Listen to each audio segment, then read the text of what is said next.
Again, the question for us, did God one day say min tahtiha and another day tahtaha?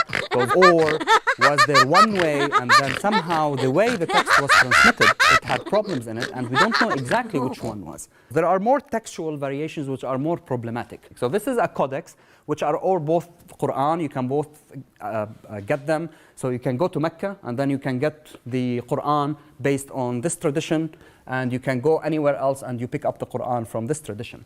And you find here, this is from Surah At-Tawbah, right? So this is one chapter in the Quran, and then what you find right here is this one right here versus this one, okay? So this is exactly the same verse, but then in this tradition here, in this codex, you have an additional min, additional preposition. Again, you don't need to know Arabic to see that this shape here, there's something before it, which is right here, which is missing from here. Right? We're talking about Qur'ans printed nowadays, okay? So you pick up the Qur'an from that tradition and you would find there are certain prepositions and particles which are not available in the other traditions. You know, when the people were copying the different, codices and they were giving them, to different multiple destinations.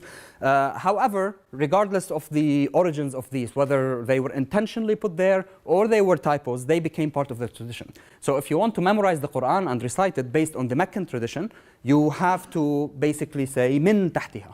Okay? If you are reciting according to the Kufan tradition, you drop the min and then you change the case ending. Again, you say tahtaha. The point here is you have a particle which is not there. Again, the question for us as a theologian, you want to think, okay, this is the word of God, this is the speech, this is how it was transmitted to the Prophet. Did God one day say min tahtiha and another day tahtaha? And then our job and what Muslim scholars were trying to do in the past 1200 years, try to figure out, was there one reading more solid or more justified grammatically, textually than the other reading, or both are equal? When they hit a dead end or a wall, when they hit a dead end or a wall, when they hit a dead end or a wall, they would say, well, there is really not a big difference between this one and that one. So let's include them both. There's no harm.